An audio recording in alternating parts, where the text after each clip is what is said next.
Hello and welcome to another edition of For the Record. I'm Sean Murphy. We are here today at the Roger Williams Park Zoo. It is about time that we have gone out on location. A guest that has been on our show before, Lou Perotti, he was in our studio. Now we have come to his office, which is Roger Williams Park Zoo. He's the Director of Conservation Programs. First of all, thank you for having us at your zoo. Appreciate it. Welcome anytime, Sean. Thanks for having us here. Let's talk first, before we get into all the conservation stuff, for those that may have not visited this place, and they should, tell them a little bit about the zoo.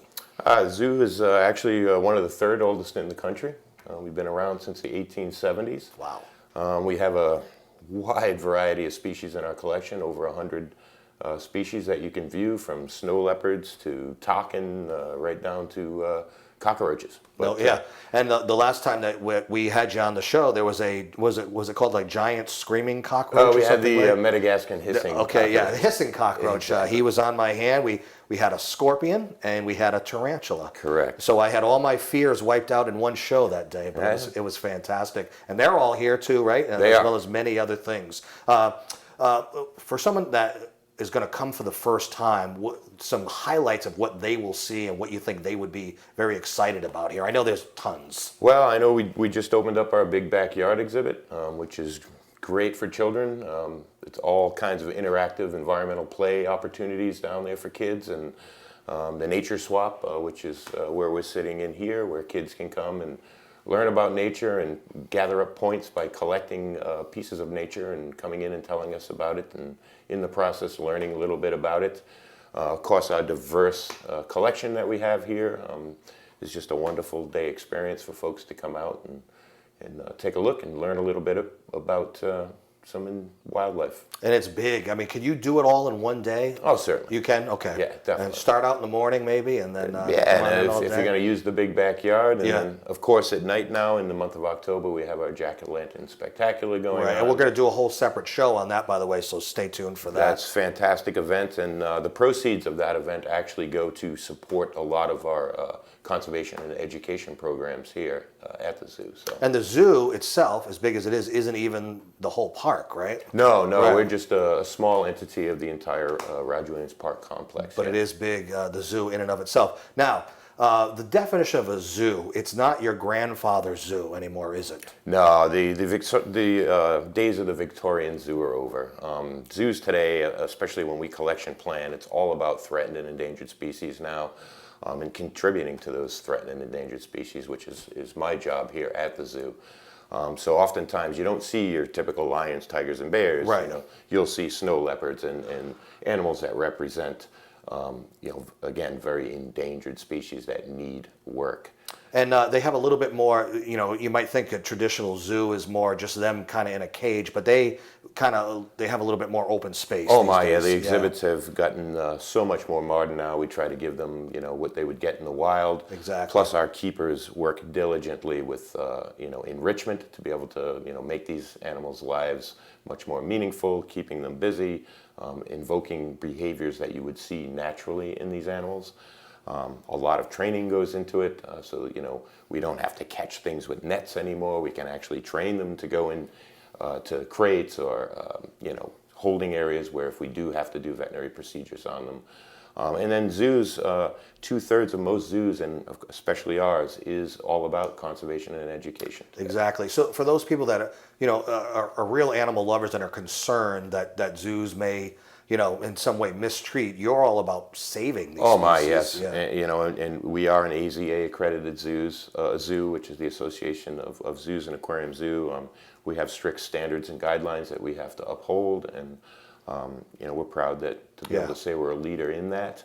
And yeah, again, a lot of it is about the conservation and the education aspect of what's going on. And that plays into what you were talking about, what you do. So I really want to get into the conservation aspect of it and some of the programs that you're talking about here. What is a big concern right now as far as species and as far as your involvement? Well, right now, species are at threat for many reasons, and when you look at a very threatened or endangered species, you look at the reasons for that. Is it mostly because of humans? We can add a lot of human activity to that. Yeah, I mean, often you find it's loss of habitat, Yeah. habitat fragmentation. And then, you have poaching and now the big issue is climate change. We don't know what this planet's going to look like in another 50 or 75 years. So for conservation planners, that's a big issue that we have to really take a look at these days when we're planning these species recoveries. And when you talk about them losing their habitation a little bit, then you run into the problem of them sort of encroaching on people's territory. Exactly. And then it's a misunderstanding, and then the creature suffers for it. In some cases, you've seen cases where bears were killed, or deer are a big issue. Look at all the car Overpopulation is a real problem. It is, and when you have an unbalanced ecosystem, when you fragment an ecosystem, you change the species composition of that ecosystem. So a big part of what we do now is trying to restore those habitats as best we can back to their original integrity, and then trying to restore some of the species that were extirpated from those habitats. So that's something that people can do. You can blame it, on humans, but climate issues, and so there are things that we can do to kind of turn the tide back. Right? Oh, certainly. Right down to recycling at home. Cutting down to a 5-minute shower. Less idling in our cars. I mean, there's something we all can do to help, especially with the climate change issue. And of course, people who buy memberships to the zoo, and they're helping out. They're helping out too, and millions and millions and millions of dollars are spent in zoological institutions every year for the conservation of animals, from elephants right on down to beetles. Roger Williams Park Zoo it's a state park, correct? State zoo. It's a city. Okay, so you're not affected by any kind of government shutdown or anything like that. We aren't. I mean, some of my projects are because. Really? Yeah, because we have animals on national refuges and things. And so, how does that affect you? It hasn't been traumatic. Okay. No. All right. So everybody's getting fed, and yes. Now, does the Roger Williams Park Zoo have what someone would consider like traditional zookeepers per se? Does it work that way? Yes. Yeah. Yes, we have a full staff of very dedicated zookeepers that are very passionate about the animals. Yeah, and they love them too, don't they? Oh, they're like their own. For sure. Yeah. I mean, how do you get people who work here to sort of stay emotionally detached, to do your job, but not so much so that you can't do your job? You know what I mean? That's impossible. It is impossible. Yeah, these guys love these animals. Yeah. I mean, they come in. I can't speak for how passionate our keepers are about our animals. And Are you? Of course I am. Yeah. I was a zookeeper. Oh, okay. Here myself before I moved up into this position. Yeah. So, yeah, I mean, I'm a reptile and bug guy. Yeah. Not as I found out the hard way on the last show. But my expertise is in reptiles and in insects, but.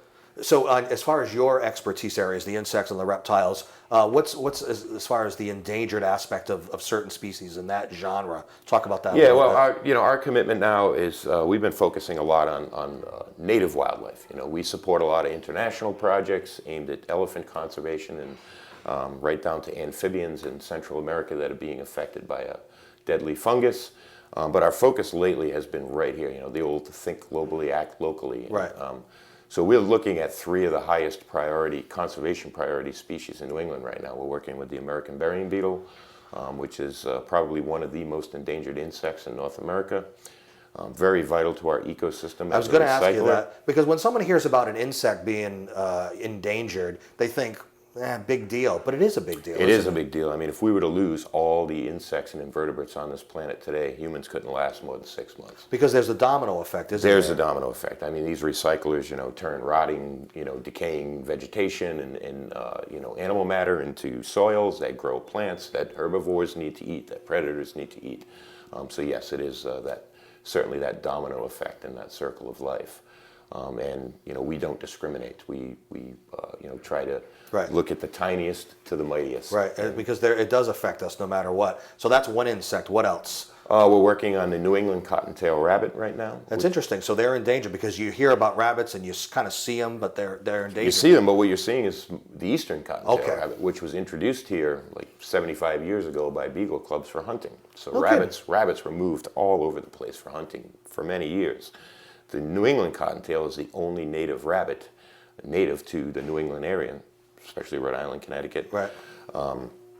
And it needs a certain habitat type, early successional habitat, which is a rare habitat type now. With agriculture going downhill, you're seeing these areas that would have been this type of habitat now growing into thick forests. And then competition with this now introduced eastern cottontail that's a little more generalistic in where it can live. Is it considered invasive, the eastern? It's not invasive, but it certainly doesn't belong in our landscape, and it does have effects on... Does it mate with the New England? It doesn't, no. Okay. We have not seen hybridization in the species, luckily. But if it occupies a habitat first, the New Englands don't seem to take up that habitat. I was going to say, how does it push the New Englands out? What does it do? Is it just overwhelming numbers? Is that how it works? Overwhelming numbers and just competition. It's a more robust rabbit. It doesn't mind living on your backyard. It doesn't mind living in a forest, and it doesn't mind living where the New England likes to live. But the New England cottontail needs a certain type of habitat. So what can you do? Do you just... Well, with this project, it's a multi-state project. Okay. We work with all the Fish and Wildlife agencies in New England, from Maine right down into Rhode Island, Connecticut, Mass. And a lot of habitat restoration work is going on with that. So we're creating early successional habitat, also working with private landowners to create these habitats. And our role here is to captive rear the rabbits right here. So we've taken founders from secure populations in Connecticut, and we've been captive rearing them here for release into sites in Rhode Island where they've been extirpated from, and sites in New Hampshire right now where they've either been extirpated from or in very, very small numbers and at risk of blinking out. Well, no, when you say work with private landowners, does that mean that you work with them in a sense that you get them to allow the rabbits to exist on their land? Exactly. Like if they have farms, because the rabbits will really go for the food, right? Exactly. So what do you do? How do you placate them? Well, we just approach them, and oftentimes, I'll tell you, they're really willing to help. Oh, okay, good. Yeah, oh yeah. It's sometimes they're very proud to be able to say that they're helping this species recover. Because normally they'd go after their crops, wouldn't they? It depends. I've been watching too many Bugs Bunny cartoons. No, they're not as big of a garden pest as they. Now, the more you, if they do propagate more and they kind of come back, so to speak, they're sort of a food source for predators. They are, and that's one of their roles in the ecosystem. Is they provide. So that food. Affects other creatures in New England too, right? Certainly does. Certainly does. So. Let's move on to things that you're also familiar with. Some amphibians. You want to talk about some of them a little bit, or lizards or something? Or? Well, actually, rattlesnakes. We've been working with the timber rattlesnake. Now, is that endangered? It is state endangered. Okay. It's not federally endangered, but in all the New England states that it ranges, it's state protected. It's in big trouble in New England. Maine has already lost theirs. Rhode Island has lost ours. What causes the loss? Is it the same things you were talking about before? With those guys, they're very reliant on hibernaculum, where they go and spend the winter, and entire populations den up in one particular area. So the loss of that area means the loss of an entire population of snakes. We're talking a venomous snake, which is often perceived as dangerous. Yeah. So the thing is, you have to educate the the community to not, because they'll want to kind of chase them away or kill them. Exactly, and I'll tell you, any species we talk about, education is the key to the conservation of that. Without education, it wouldn't be conservation, especially when we're talking a potentially dangerous animal. And yes, they are a vital part of the ecosystem. They're out there. People probably walk by them and don't even know they're walking by them. Yeah, they could be coiled up on a rock or something. Yeah. Exactly. And, statistics show most people bitten by venomous snakes are either trying to kill it, capture it. So if you back it into a corner, it's going to defend itself. You'll never have a problem. But again, and then you have people that will indiscriminately kill them. There's always still the poaching for the illegal pet trade. That is an issue for these guys. And now a new emerging disease that we're taking a look at. Our vet department is very heavily involved. We're in the middle of a 2-year health survey to kind of get an idea of what is going on. They can have some kind of disease that affects them? They're getting a fungal disease, that is disfiguring the faces. And something environmentally? We don't know yet. We're trying to get to the bottom of that right now, and it's actually a pretty high conservation priority right now, not only in New England, but it has expanded into other states because they're starting to see the same fungal disease. Now, same question for people that want to be able to understand why it would be important to have snakes be preserved or conserve. Talk about that a little bit. Again, it's a domino effect, right? They eat rodents and... Well, exactly. And they're a rodent eater, and recently an article was just published that actually rattlesnakes are helping with Lyme disease. No kidding. Because they're eating that host of animal where the Lyme disease is contracted. They're eating these paramyscus mice. They're eating small mammals that would carry these ticks that would eventually, could potentially spread disease into humans. So, without snakes in our ecosystem, we would be overrun with rodents and wouldn't have them kept in check like they should be. And them too, themselves, they provide food for other animals. Hawks eat snakes.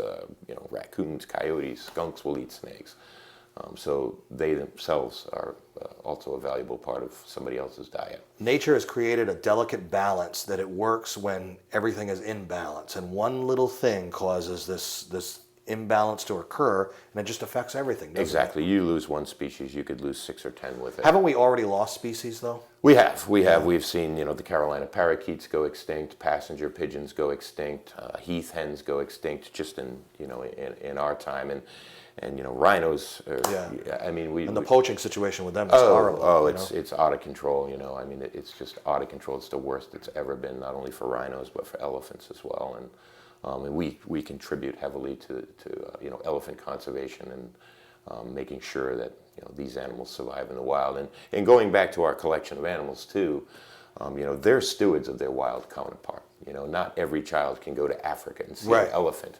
Sure, you can see them on TV or you could look at them in a book, but you don't get that same experience when you hear one rumble and can feel the ground shake when it rumbles, or the smells that it gives off. And to actually feed one is just an amazing experience that I think stays with somebody and hopefully with a child sparks that conservation ethic. And even if you go to some kind of carnival or something, you're not getting the sensation that you want if it's just giving rides to kids for a little while. I would question whether it's even happy in that environment. Yeah, that's a whole other issue. Zoos aren't about that. Right. Again, we're about teaching folks that these are an amazing part of our ecosystem. What is the value of that animal to this ecosystem? How does it connect with other animals? The types of forests that live in, and again, we try to, spark that next generation of meat.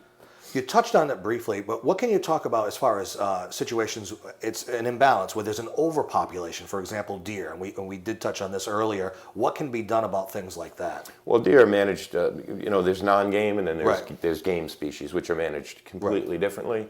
Game species are managed through hunting. And at certain times of the year. At certain times of the year, of course, it's managed. Right. It's management, wildlife management. And what a lot of folks don't realize is all those hunting and fishing revenues do go back to the conservation of these non-game species. And I think the hunters take it seriously as far as the rules and which buck versus fawn and doe and things like that, and they adhere to the times of year. They take it seriously. It seems like anyway. We would hope so. Yeah. We would hope so. Yeah. We focus more on the non-game aspect of conservation. Are you hopeful the way things are going now? Are you hopeful? You couldn't come to work every day if you weren't, right? Yes, you're right. Although sometimes my job gets me looking at very grim, every time I see a troop of elephants that's been, a herd of elephants that's been, murdered for tusks. It's hard to get up, but it makes me want to work harder. Yeah. To make sure that at least our zoo is doing its part to ensure the survival of these, more critically endangered species and the habitats that they live in. On our last show, when you came down to the studio, and you touched on this again briefly at the beginning of the show, you had mentioned that you and some team members would travel at some point down to other parts of like Central America or South America? I was working in Panama for a while. Mm-hmm. They have a big issue there with the fungus.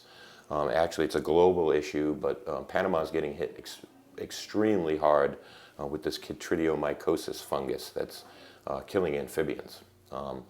So my role was to go down there. There was an amphibian rescue center built there with so many zoos and universities from around the world helped build this facility that's designed to rescue amphibians. Right. And we know frogs eat a lot of bugs. Right.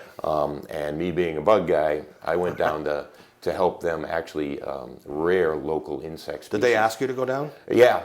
Yep. I was at a conference and watched this very heartfelt talk from a Panamanian biologist about what's going on with their amphibian species. And I saw that they had this center and had all these frogs that they were rescuing. It's an amazing project. And I just simply asked him, what are you feeding all these frogs? Yeah. And he said, oh, we got to go out every night and catch all these insects. And You basically made their job easier, didn't you? tried to make their job easier. Yeah. Yeah, we went down, and so, you know, by having self-sustaining colonies of local insects for them to just be able to feed, they don't have to go spend hours at night collecting insects. We don't have to ship non-native insects in from the U.S. to feed. It's expensive. Yeah. Expensive. We're keeping the frogs on what they would naturally eat in the wild, so therefore the frogs are healthier by eating what they would normally eat. It was just a win-win situation for everybody. Now, did you just want to go down to help out, or does it affect you up here by you going down there to help them out in some way? No, the zoo wanted to do our Okay. part to help out with this amphibian crisis. So we were looking for a project that we can contribute to that would make an impact on the conservation of these threatened amphibian species. So for people who are coming to the zoo to visit, their admission, or maybe their membership, even better, helps out the zoo. And if you care about conservation of species, your membership helps out. Oh, 100%. Yeah, the membership revenues, gate revenues, all our special event revenues, a portion of that definitely supports the work that I'm doing. And our conservation education programs as well. How was it during the recession that we were in, as far as you were concerned? Were you able to muddle through it as far as funding? And We did. Yeah. We did. I mean, we had to cut back on some things, but it really didn't affect our momentum going forward. And things are improving now, and you know, we get a lot of grants as well, which helps supplement some of that work. So yeah, no, we're Good. marching right on along. Talk about what people get if they decide to get a membership here. What does it include? Or actually, give out the website, because that probably has all the information. Yeah, all the on it. information on our website is on our website. It would be rwpzoo.org. But you can definitely say that a membership would help out greatly, wouldn't it? And so Fantastic. it would be very entertaining for them, because they would love it, family would love it, but at the same time, It helps support our mission. Absolutely. And Definitely does. we're getting ready to wrap things up here. Any last minute things you want to let people know as far as what you do, or the zoo in general? Well, I think people should know that zoos, you know, aren't just jails for animals. You know, oftentimes we hear that. Again, these animals speak for their wild counterparts. You know, they help inspire that next generation, and that we are about habitat conservation and species conservation. And a big part of what we do is conservation education. Talk about your veterinarians real quick before we wrap it up. Our veterinarians, Yeah. top notch. You know, I work with them a lot. Again, a very dedicated Yes. team of folks. We have our director of veterinary services, an associate veterinarian, and two very dedicated veterinary technicians. You know, they're vital to what we do here. You know, they help us keep our collection healthy, happy, and yeah, without them, it'd be tough. Do you have exhibits or species that will come in on a temporary basis and then go out and go somewhere else, or is everything here for the long term? At this point, everything here Okay. is here for the long term. Yep. Okay. And you know, we hope to keep building new and exciting things as the years progress. So And you're open year round? we're open year round. Okay, yeah. beautiful. So even in the fall, winter, stop down, spring, Winter's summer? beautiful time Yeah. to come to. Often people don't know, on a nice mild winter day, the animals are out, or if they're not able to be out, they have indoor viewing so you can see them. But animals usually act really fun in the snow. Yeah. Oh, yeah, that's right. Yeah. it's- Because think about your dog. Your dog loves the snow, so I would imagine the animals They too. do things like our red pandas and Yeah. the bears, and it's really fun to come and watch them play in the snow. And I would imagine the fall foliage at Roger Williams Park Zoo and the park in general has got to be gorgeous. Absolutely beautiful. Yeah. We have some very old trees here. It's you know, again, a Victorian park. The architecture and the Natural History Museum, and it's just a beautiful park. It's truly the gem of Providence. Come down, spend the day. You won't regret it. Lou Perotti, the director of conservation programs. Again, pleasure having you allow us this time to come to your facility. We're So- happy. We're happy to show it off. We're proud of our facility. We're proud of the work that we do, and thank you for helping us spread the word. Check it out, the Roger Williams Park Zoo. You will not regret it. Website, we'll put the graphic up on the screen one more time so you can go and check it out. In the meantime, this has been For the Record. I'm Sean Murphy. You can see this show and many others on our YouTube site. So until next time, take care.